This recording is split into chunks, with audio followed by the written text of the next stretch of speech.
약 5년 전쯤에 있었던 일이었습니다. 제가 교회 사역을 1년 정도 잠시 쉬며 뱃속에 둘째 아이를 임신하고 있을 때였습니다.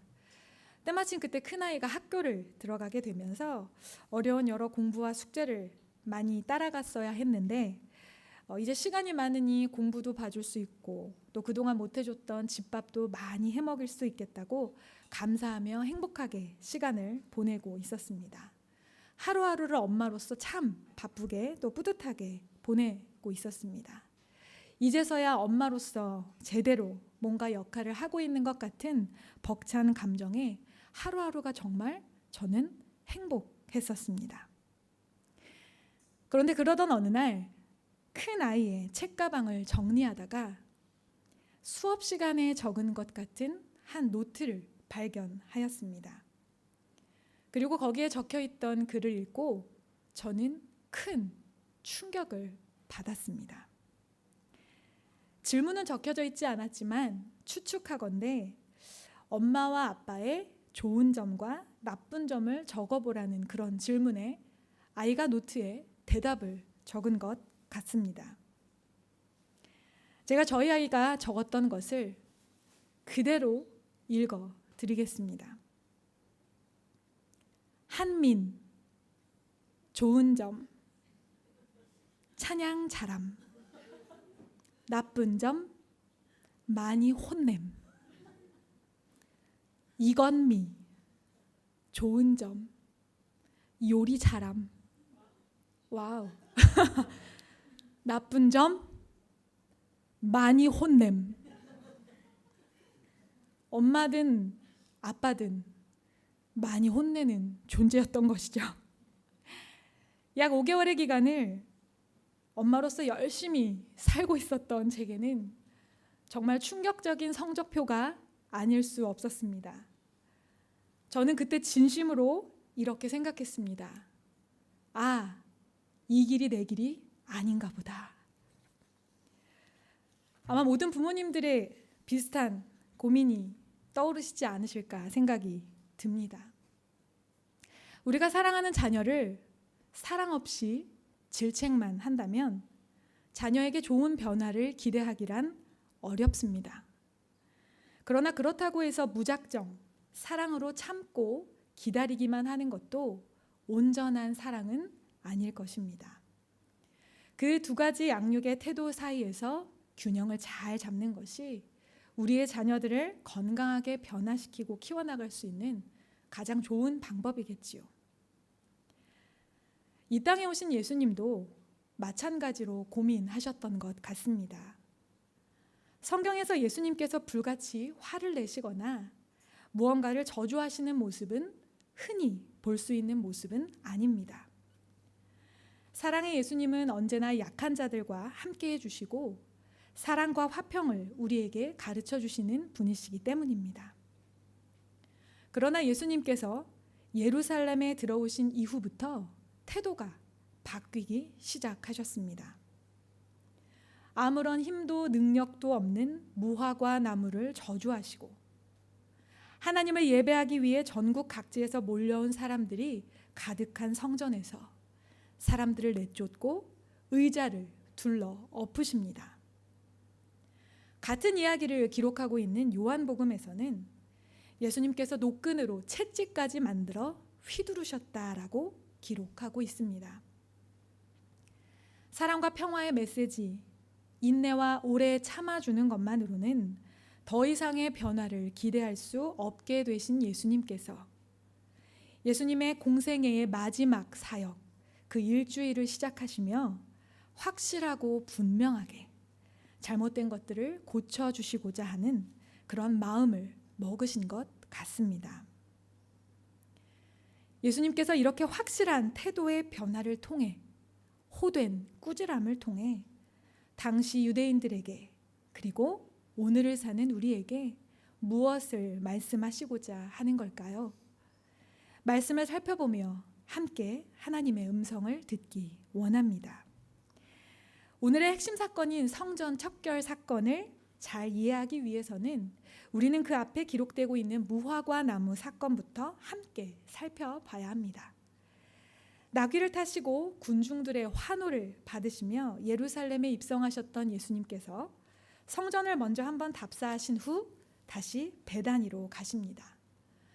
다음날 베다니에서 발걸음을 옮기실 때 시장하셨던 예수님께서는 잎사귀가 열려있는 무화과 나무를 보시고 가까이 다가오십니다.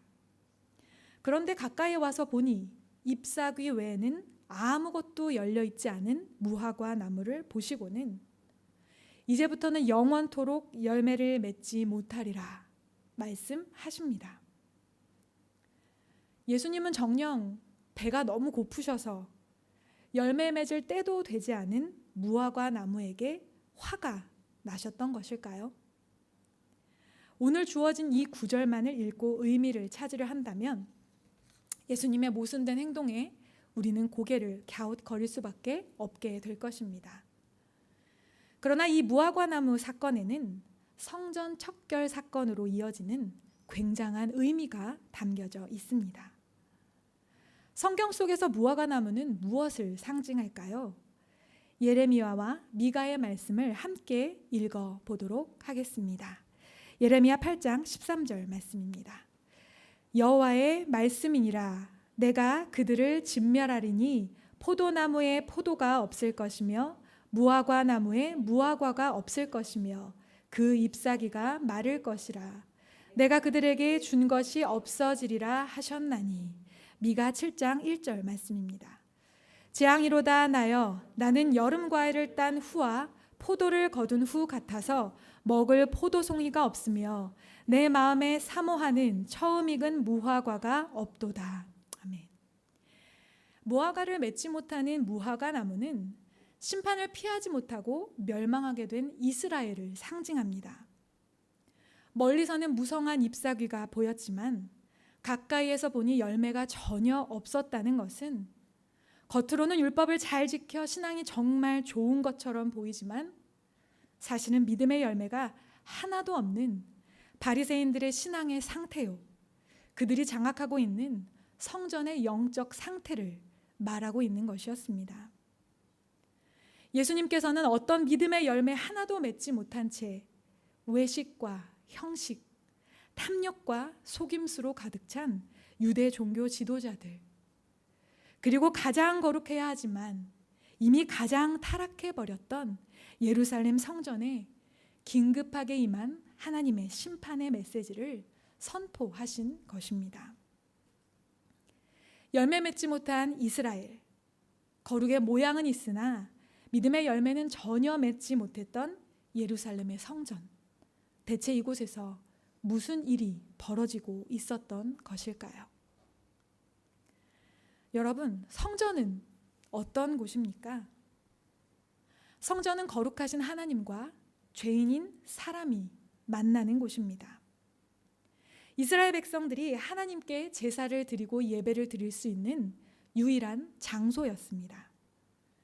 예수님 시대에는 회당이라는 곳이 있어서 그곳에서도 토라, 즉 모세오경의 말씀을 가르치고 나누며 예배드릴 수 있었지만 성전은 변함없이 상징적이고 실제적인 위치를 유지하고 있었습니다. 유대인들은 중요한 절기 때마다 성전을 반드시 찾아와 희생 제사를 드려야만 했습니다. 전국 각지, 아니 포로 시대를 거치며 세계 곳곳으로 흩어져 버렸던 디아스포라 유대인들이 하나님을 예배하기 위해 성전에 모여들었던 것입니다. 그것으로 인해 성전은 언제나 많은 사람들로 붐볐습니다. 하나님께 예배하기 위해 곳곳에서 모여든 사람들로 가득 찬 이곳은 서서히 하나님을 예배하기 위한 목적보다는 돈과 권력을 추구하며 자신의 이익과 탐욕을 채우기 위해 타락한 공간으로 변질되기 시작합니다. 어떻게 하나님을 예배하는 거룩한 성전에서 그런 일들이 일어나고 있었던 것일까요? 우리가 다 알다시피 희생제사는 반드시 제물을 필요로 합니다. 레위기를 통해 우리가 잘 알고 있듯이 하나님께는 흠 없는 제물을 드려야 합니다. 그러나 전국 각지, 전 세계에서 몰려든 사람들이 소나 양과 같은 제물을 흠이 없는 상태로 데려오는 것은 현실적으로 매우 어려운 일이었을 것입니다.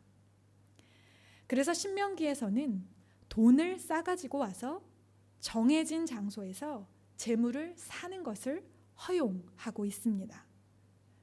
그런데 이 율법이 악용되고 있었던 것입니다. 먼 길, 정성껏 재물을 잘 지켜서 가져왔는데 이 재물에 흠이 있어 제사에 쓸 수 없다는 불합격 판정을 받게 되면 사람들은 어쩔 수 없이 성전에서 파는 재물을 다시 사야만 했습니다. 그렇게 무분별하게 불합격 판정을 내려 예배하러 온 사람들로 하여금 어쩔 수 없이 새로 재물을 사게 하는 것입니다. 왜요?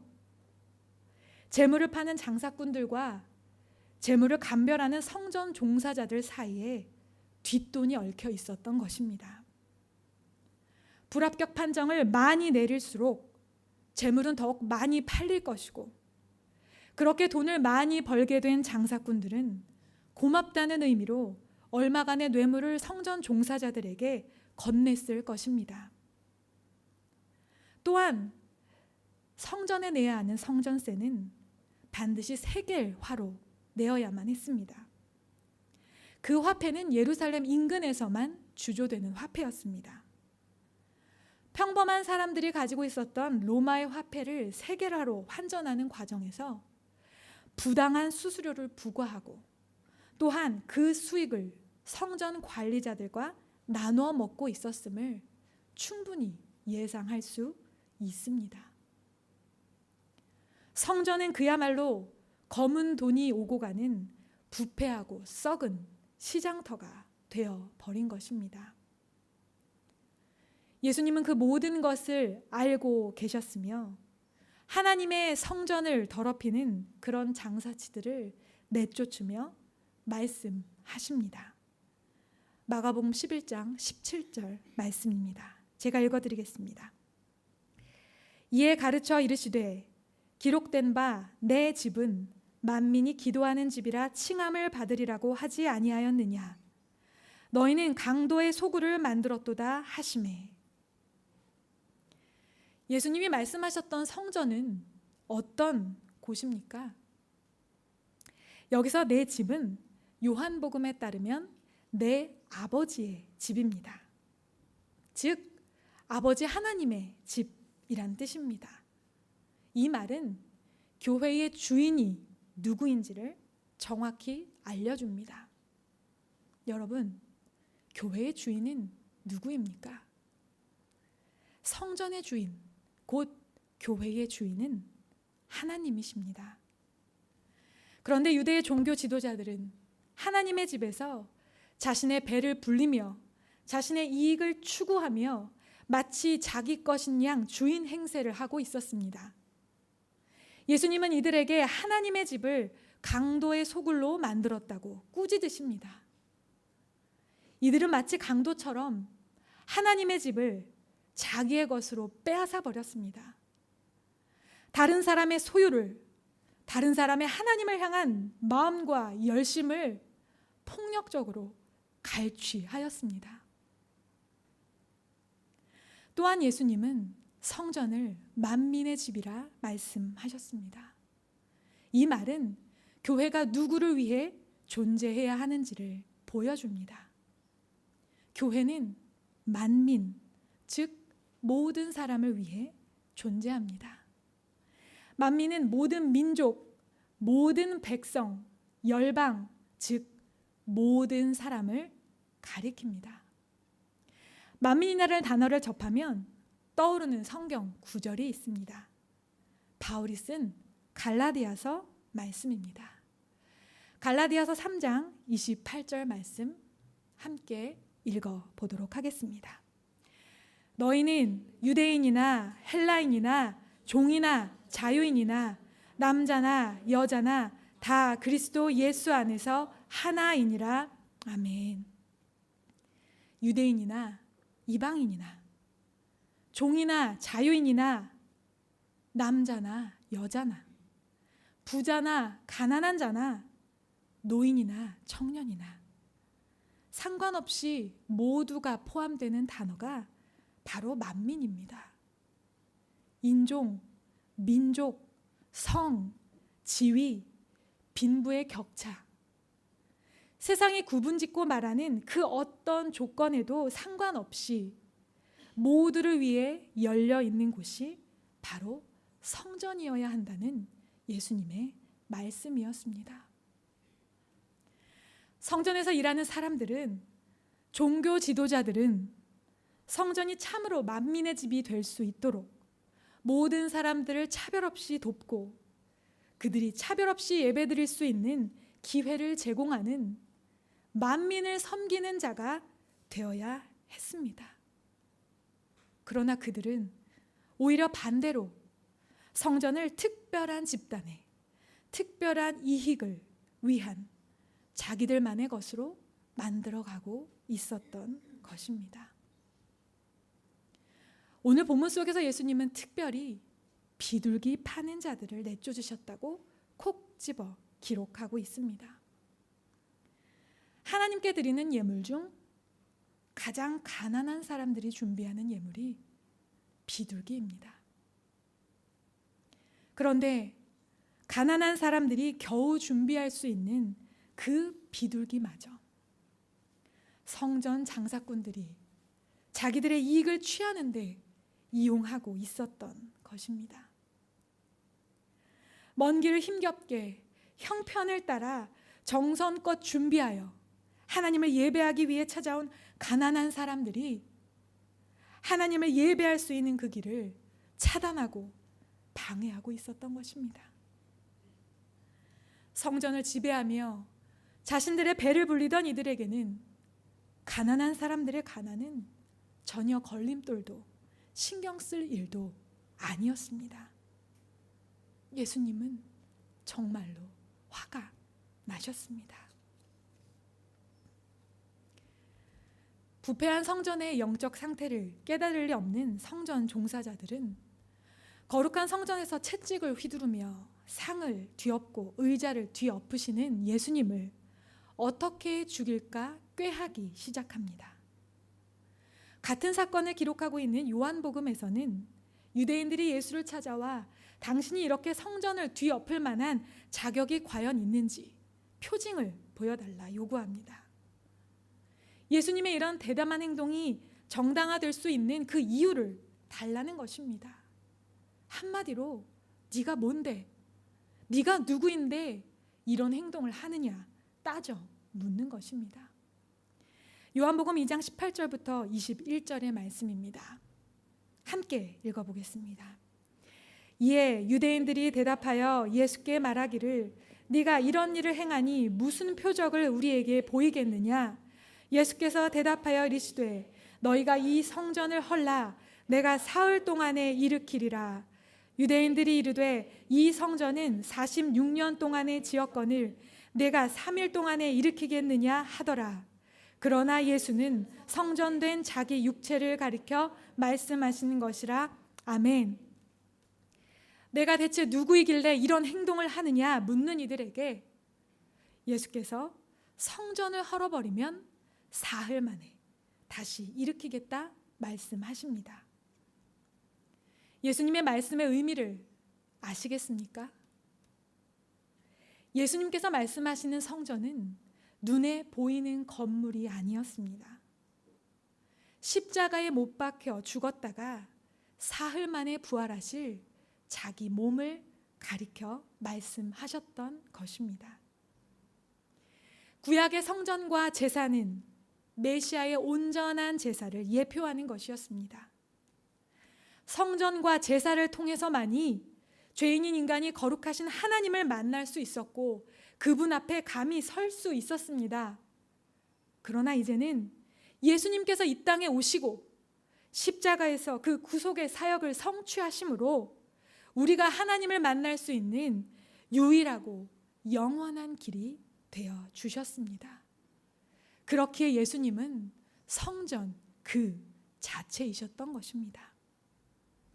이제 예수님이 오심으로 더 이상 건물로서의 성전, 껍데기뿐이며 잎사귀만 무성한 열매 없는 무화과 나무 같은 성전, 가난한 자를 착취하고 빼앗으며 개인의 이익과 탐욕만을 채우는 강도의 소굴과 같은 성전, 만민의 기도하는 집이 아니라 자기들만의 만족과 사리사욕을 추구하는 성전은 없어져야 할, 즉 척결해야 할 대상이 되었습니다. 그리고 한 걸음 더 나아가 바로 우리가 다시 하나님 안에서, 예수 그리스도의 은혜 안에서 세워야 할 성전이 무엇인지 우리에게 말씀해 주십니다. 고린도전서 3장 16절과 17절의 말씀을 제가 읽어 드리겠습니다. 너희는 너희가 하나님의 성전인 것과 하나님의 성령이 너희 안에 계시는 것을 알지 못하느냐? 누구든지 하나님의 성전을 더럽히면 하나님이 그 사람을 멸하시리라. 하나님의 성전은 거룩하니 너희도 그러하니라. 아멘.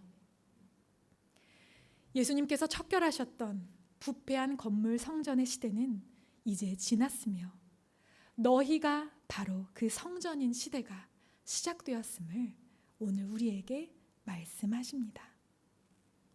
교회는 그리스도의 몸이며 우리는 그 몸을 이루는 지체입니다.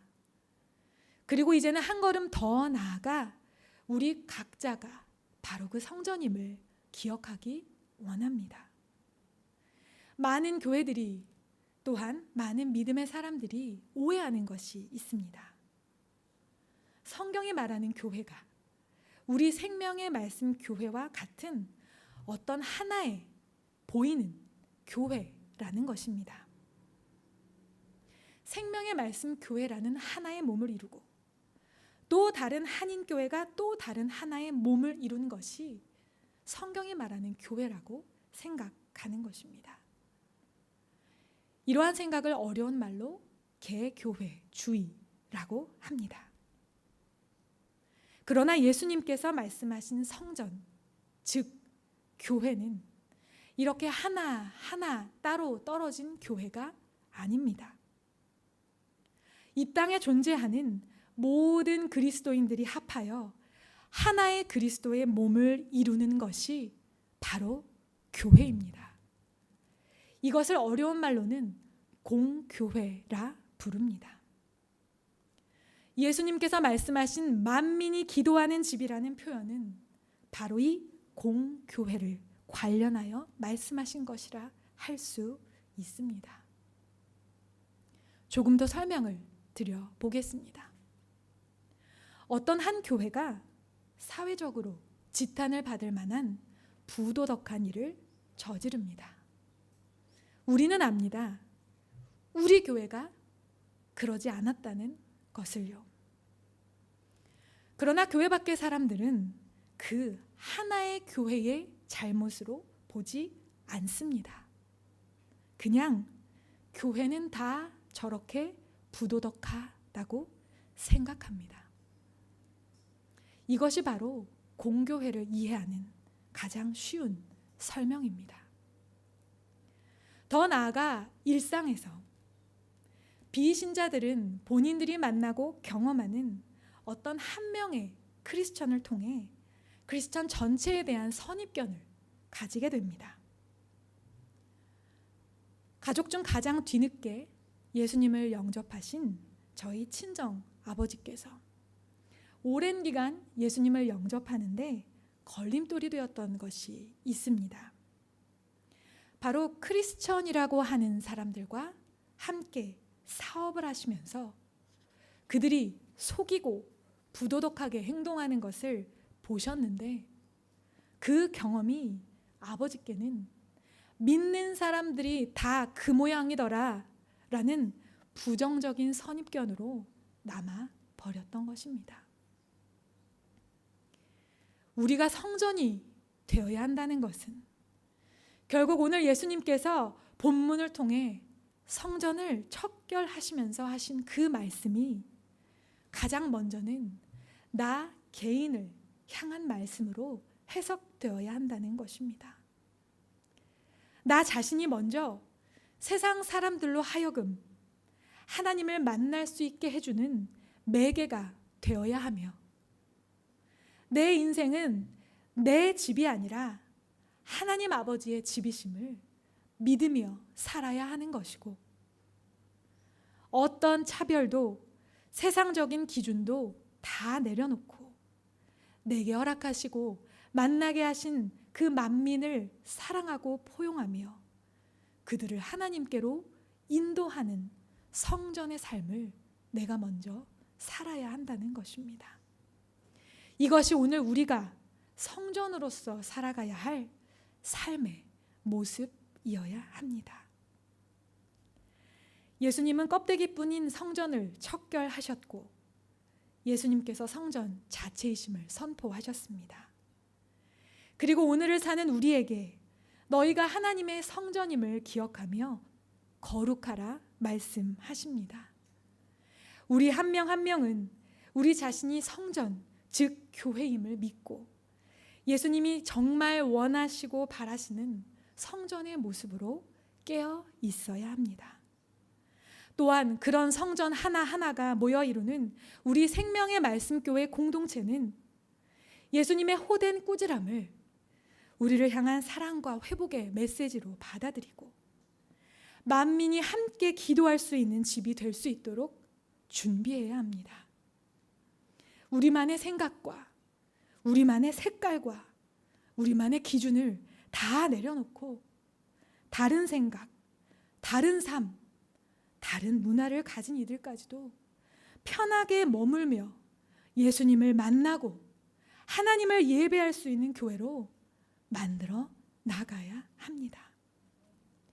오늘 선포되는 진리의 말씀을 놀랍게 여기고 두려워하며 허락하신 삶의 자리에서 하나의 거룩한 성전으로 또 그리스도의 몸인 생명의 말씀 교회와 이 땅에서의 공교회를 이루는 지체로 저와 여러분이 거룩하게 세워져 나가기를 주님의 이름으로 축복합니다. 기도하겠습니다.